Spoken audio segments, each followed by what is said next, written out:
Darryl George is a Barbers Hill High School junior in Mont Belvieu. And Darryl George, folks, has been suspended for more than a week because his Locs hairstyles violates the school district's code. Now, keep in mind, the Texas Crown Act became law on September 1st, but some say there are some loopholes, and the family says that their son is not being protected. Joining me now is Darryl George's mother, Darresha George, attorney Allie Brooks, Ron Reynolds, who is the chairman of the Texas Legislative Black Caucus, and Dr. Candice Matthews, statewide vice chair of the Texas Coalition of Black Democrats. So I'm trying to understand. So Darresha, what actually happened here? So what is the school district's code when it comes to hair? Well, they saying that his hair fall below his eyebrows when let down. It started like a couple of days before the Crown Act went in effect. They've been sending him to ISS in school suspension every day since then for his hair. And as you can see in the photos, his hair is not let down. His hair is kept up neatly. It is kept up, it's well groomed, and it's off his eyebrows, off his shoulders, it's off his earlobes. So I'm not understanding how he's being violated, how he's violating their policies anyways. Allie Booker, what is this loophole? So what's happening here in terms of why he is not able to be in school?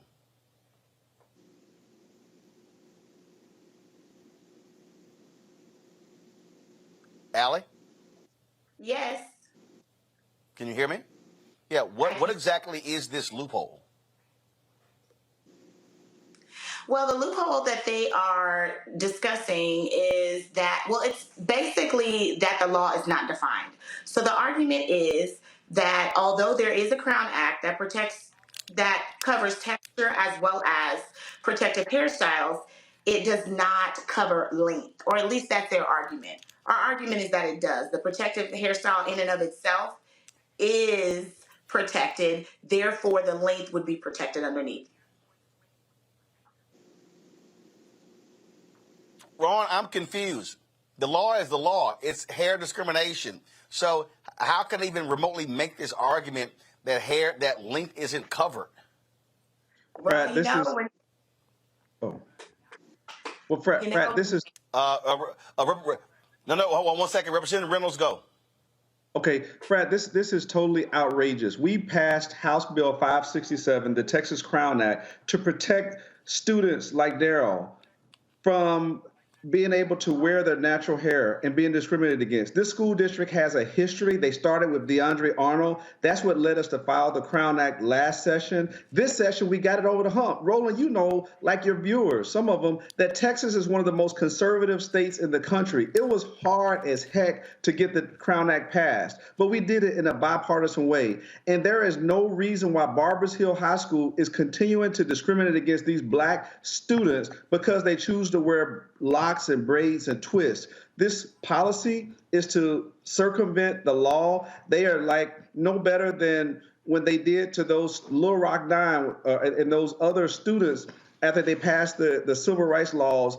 They are violating the law and trying to find anything to circumvent it so that they can continue to perpetuate hair discrimination. And we won't stand for it. And I'm here as the chair of the Legislative Black Caucus to, again, put them on notice that we will continue to fight to stand up for students like Darryl and others for being able to express their natural hair and not have to conform to European standards that Barbers Hill is trying to place on Darryl and other students like him. So, Candice, what is next? How are people going, what is happening there? What does the school board say? Well, at this point right now, we have not talked to the school board just as of yet, but I did send communication to the superintendent, and what I find interesting is that I have not got a hello, how you doing, what's going on, because, I guess he's probably scared that I'm going to probably come over there and slap him with the hammer of accountability or something. But see, the thing that they have to understand is this. You don't have to like the law, but you have to follow it. Because at the end of the day, you don't like black hair and you don't like black people. But see, you're going to learn today because there is a law. We testified State Rep Ron Reynolds for hours on end to get this law passed. So it's very disrespectful. It's a slap in the face, and I don't mind kicking any door down to let them know that you're going to follow this law, and that's what it's going to be.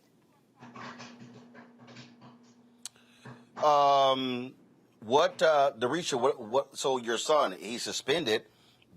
What? So that means he's not in class. Correct. He's in school suspension. In school suspension, but it also goes on his record. Do you and Allie, maybe you can answer this? Are y'all planning to sue the school district? Absolutely. We are going to sue them because guess what? This is the same school as Representative Ron Reynolds stated. That is the cause of the Crown Act. So let's get in there and let's get it defined.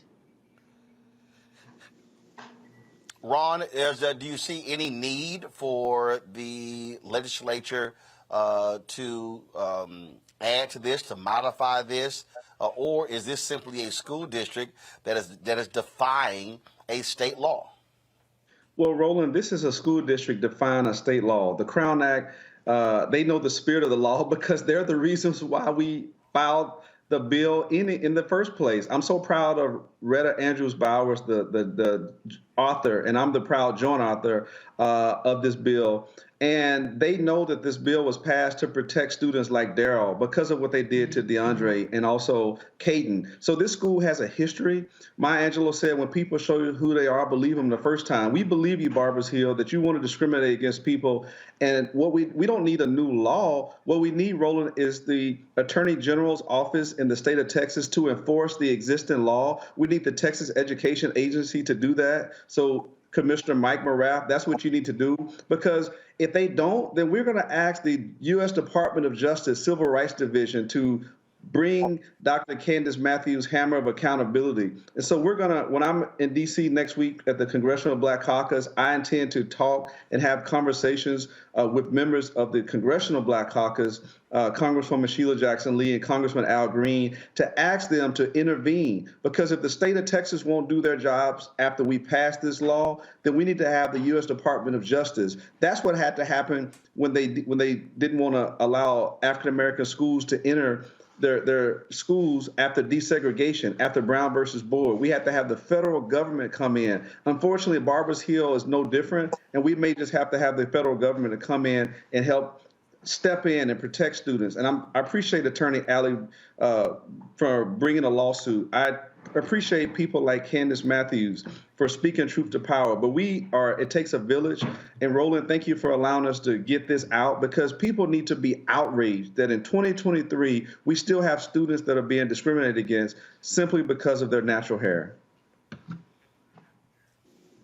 All right. Well, first of all, keep us abreast what happens in this case. Thank you to all of you. Thanks a lot.